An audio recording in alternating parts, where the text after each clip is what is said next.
എന്താണ് എന്ന് 160-ാം വാക്യം കൂടെ വായിച്ചേര്.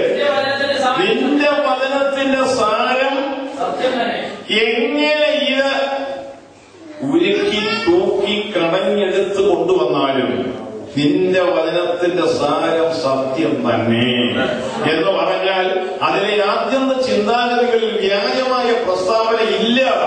അത് മുഴുവൻ സത്യമാണെന്ന് അത് ദൈവവചന സാക്ഷ്യം പറയുന്നു. നമുക്ക് സാക്ഷ്യം പറയാം, പരിശുദ്ധാത്മാവ് സാക്ഷ്യം പറയുന്നു, വചന സത്യം. ശരി, നമുക്ക് അതേ പണിയിൽ കൂടെ മുമ്പോട്ട് നീങ്ങി കുറച്ച് കാര്യങ്ങൾ ജയിപ്പിക്കാൻ എനിക്ക് സമയമില്ല. ഒരു ചെറിയ മുഖവര ഈ വചന ദൈവവിശ്വാസ്യമാണെന്ന് ബോധ്യപ്പെടുത്തുവാൻ തക്കവണ്ണം അതിന്റെ ആധികാരികതയെ ചോദ്യം ചെയ്യുവാൻ കഴിയില്ല എന്നത് മനസ്സിലാക്കാൻ ഞാൻ കൊച്ചു മുഖവര എടുത്തതേ ഉള്ളൂ. ഇത് കേട്ടാൽ വല്ല പ്രയോജനമുണ്ടോ? ഇതിനേക്കാൾ നല്ലത് ഓവർടൈമാണോ? ഓവർടൈമിനേക്കാൾ നല്ല പ്രതിഫലം ഇതിനാണോ? അത് മനസ്സിലാക്കിച്ച് വേണം നമ്മൾ കൈകാര്യം ചെയ്യാനും വരാനും. നമുക്ക് വെളിപ്പാട് 1-3 വാക്യം എടുത്തിട്ട് വെളിപ്പാട് 22-17-18 വായിച്ച് ഈ ഒരു പോർഷൻ നിർത്തിയിട്ട് ഞാൻ സബ്ജക്റ്റിലേക്ക് വരാം. വായിച്ചാട്ടെ.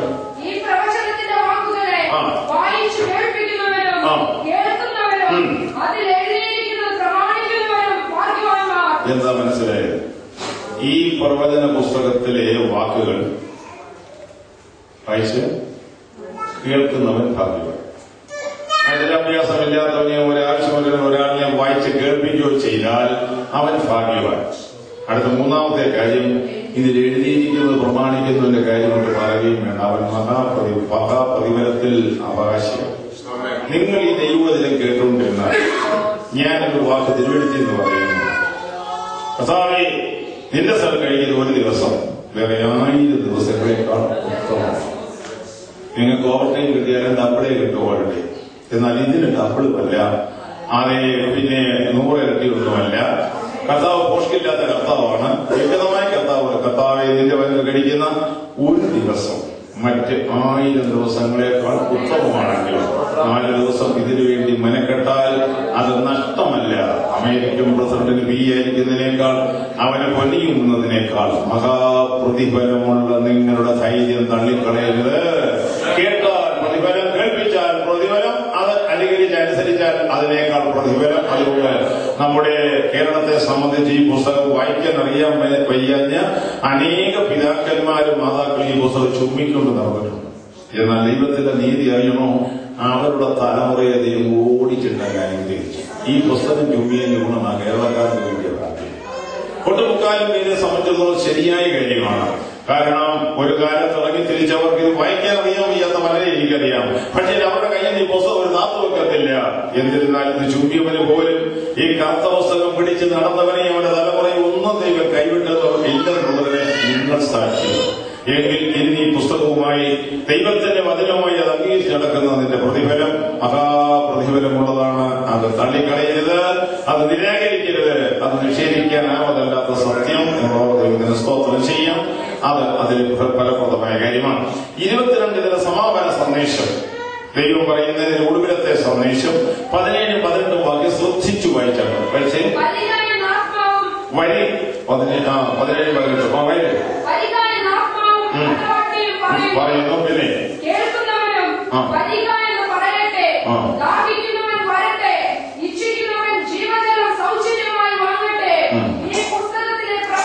ഈ പുസ്തകത്തിലെ പ്രവചനം കേൾക്കുന്ന ഏവനോടും, ഈ ക്ലാസ്സിൽ ഈ വചനം കേൾക്കാൻ പോകുന്ന ഏവനോടും ദൈവം സംസാരിക്കുന്നു. അത് യോഹന്നാനല്ല, ദൂതനുമല്ല, ദൈവം എന്ന വാക്ക് തന്നെയാണ് 2 പറഞ്ഞിരിക്കുന്നത്.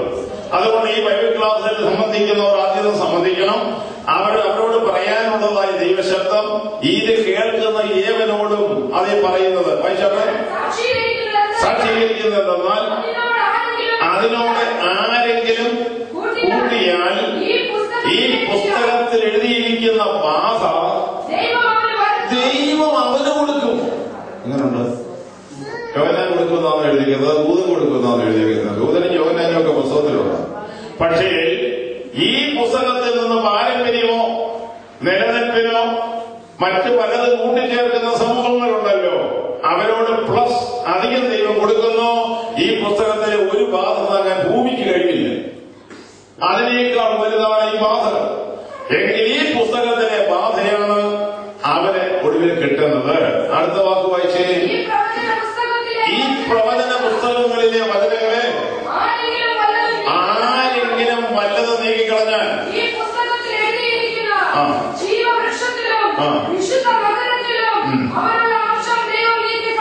കണ്ടോ, ദൈവം വന്നത് അവിടെ. സാധാരണ ദൈവമാണ്. ന്യായവിധികൾ ദൈവം കൊടുക്കും, സ്വർഗം ദൈവം നിഷേധിക്കും, ദൈവം നഗരം അവൻ നിഷേധിക്കും, ദൈവമകനത്തിലെ അവകാശം ദൈവം അവൻ നിഷേധിക്കും. ഈ പുസ്തകത്തിലെ ഞെട്ടും പാലും കണ്ടിച്ച് അവയെ കൂട്ടുകാരുടെ കൂടെ, വീട്ടുകാരുടെ കൂടെ, നാട്ടുകാരുടെ കൂടെ കൊടുവാൻ, ആ സ്നാനം വേണ്ട, വേർപാട് വേണ്ട, അവയെ വേണ്ടതൊന്നും വേണ്ട എന്നുള്ള നിഗമനത്തിലൂടെ വചനത്തിന്റെ പൂർണ്ണത വിട്ടു പോകുന്ന ഏവനോട് ദൈവത്തിന് പറയാനുള്ളത്, അവന് സ്വർഗവും വിലക്കപ്പെട്ടിരിക്കും. നീ ദൈവത്തിന്റെ വഴിക്ക് പോകുവാൻ വചനത്തിലൂടെ പോകാതെ നിന്റെ സ്വന്തം മനസാക്ഷിയിലൂടെ വെച്ച് പോയാൽ തമ്പുരാൻ ഒടുവിൽ വെക്കുന്ന വിധി എന്താണെന്നറിയാമോ? അവന് ദൈവിക നഗരവും സ്വർഗവുമില്ല, അവിടെ പറഞ്ഞ പ്രതിഫലവുമില്ല. ആ അവകാശം ദൈവം അവനെ നീക്കിക്കളയുമെന്നാണ്. ആ മനുഷ്യന്റെ പേര് ദൂതന്റെ പേരുമില്ല എന്ന് പറയുന്നു. അതുകൊണ്ട് സൂക്ഷിച്ചും ശ്രദ്ധിച്ചും ഭക്തിയോടും ഇതിലൊന്നും കുറയ്ക്കാതെയും ഇതിലൊന്നും കൂട്ടാതെയും ഈ വചനത്തിന്റെ ഇടത്തോട്ടും വലത്തോട്ടും മാറാതെ സത്യവചനത്തെ യഥാർത്ഥമായി പ്രസംഗിച്ച് വിശ്വസിച്ചുകൊണ്ട് പോകുവാൻ അത് ഉപദേഷ്ടാക്കന്മാരായാലും ദൈവജനങ്ങളായാലും വെട്ടിച്ചുരുക്ക വരുത്തരുത്, കൂട്ടിക്കലർത്തി ചേർക്കരുത്. വചനം വചനമായി അതിൽ വെള്ളം ചേർക്കാതെ മായം ചേർക്കാതെ പഠിക്കുകയും പഠിപ്പിക്കുകയും ചെയ്യണം എന്ന് സാരം. പഴയ നിയമം മോശം കയ്യിലാണ് കൊടുത്തു എങ്കിൽ പുതിയ നിയമം ആത്മഭാന്തരം കൊടുത്തു. അതെങ്ങനെയാ കിട്ടിയത്? പഴയ നിയമം സീനായി ദൈവം ഇറങ്ങി വന്ന് അദ്ദേഹം തന്നെ എഴുതി കൊടുത്തു. അതിന്റെ ആവിർഭാവത്തെ കുറിച്ച് ഞാൻ മനസ്സിലാക്കി നിങ്ങളെ ബോധ്യപ്പെടുത്തുന്നു. ഇനി ഈ പുതിയ നിയമം എങ്ങനെയാ കിട്ടിയത്? എവിടുന്ന് വന്നു? ആര് കൊടുത്തു? ആര് തന്നിരുന്നു? നമുക്ക് ആ വാക്യം വായിക്കാം.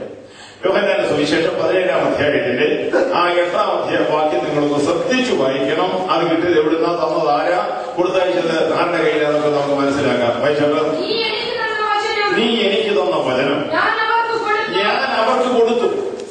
വായിച്ചു, അവർ കൈക്കൊണ്ടു. ഞാൻ നിന്റെ അടുക്കൽ വന്നിരിക്കുന്നു എന്നും സത്യമായിട്ട് അറിഞ്ഞു.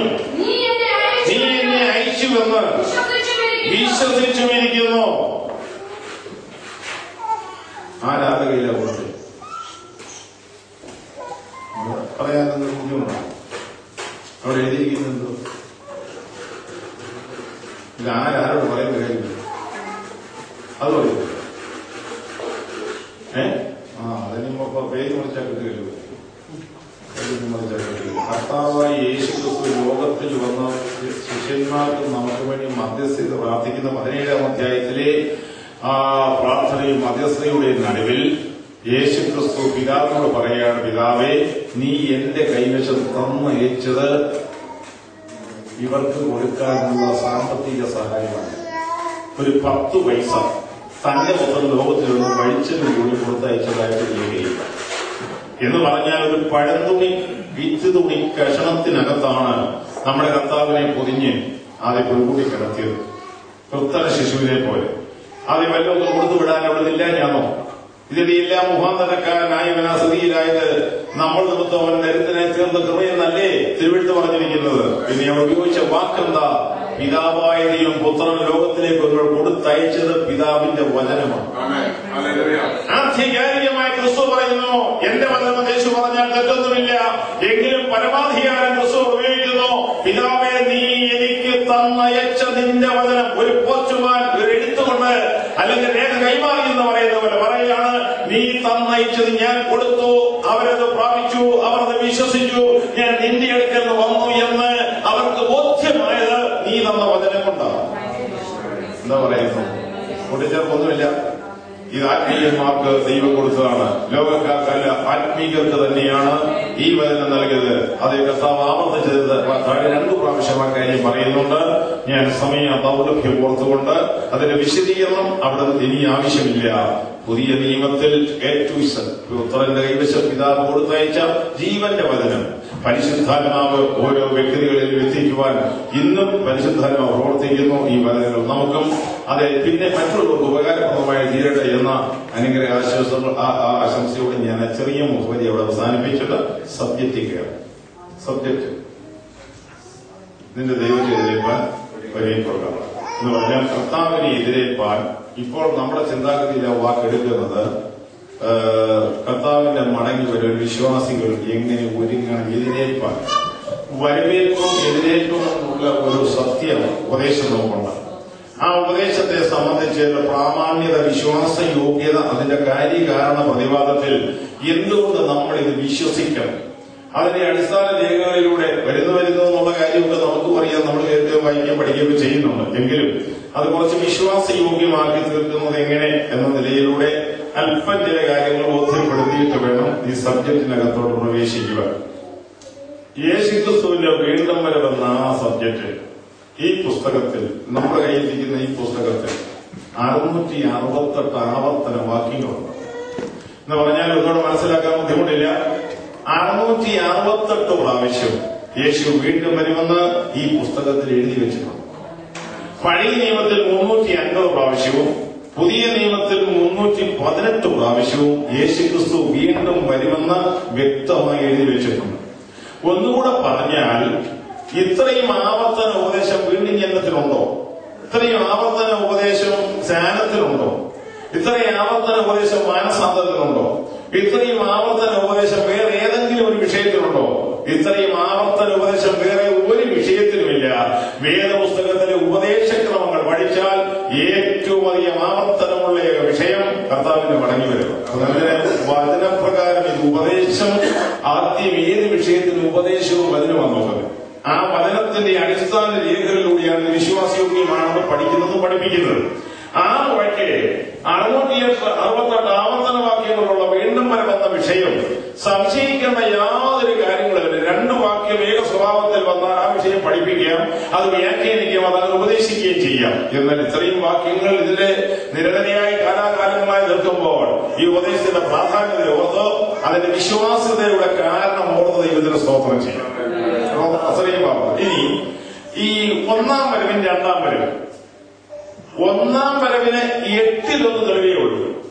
2-ാം വരവിന് 1-ാം വരവിന്റെ 8 മടങ്ങ് 8 ഇരട്ടി തെളിവാണ്.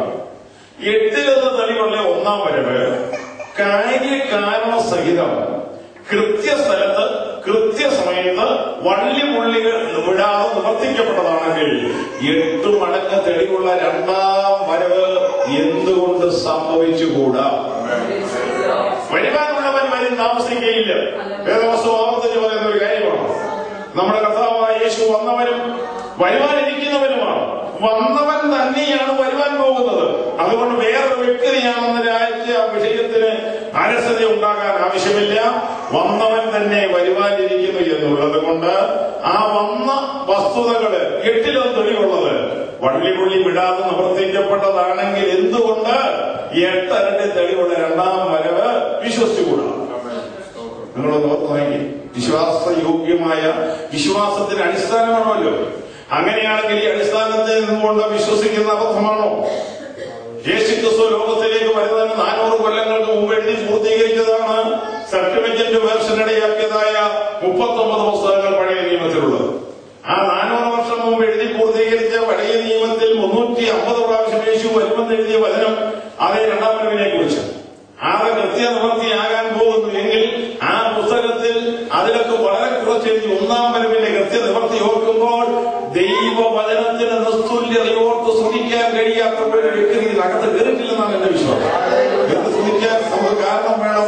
മനസ്സ് തുറന്ന് ഇവരെ സ്തുതിക്കാൻ ന്യായോചിതമായ ചിന്തകൾ അതിന് ആവശ്യമാണ്. എങ്കിൽ ഞാൻ ആ ഭാഗത്തോടൊന്ന് കിടക്കട്ടെ. യേശുക്രിസ്തുവിന്റെ 1-ാം വരവ് എങ്ങനെ വിശ്വസിക്കാം?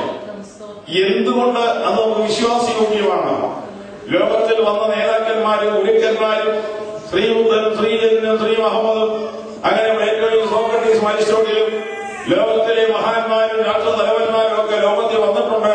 പക്ഷേ ഇവരിൽ ഒരുത്തനും വരുന്നതിന് മുമ്പ് ഇന്നിടത്ത് ജനിക്കുമെന്നോ ഇന്നതാകുമെന്നോ ഇന്ന നിലയിൽ എത്തുമെന്നോ ഒരു വാക്കും ആർക്കും ബോധ്യപ്പെടുത്തിയിട്ടില്ല. പിന്നെ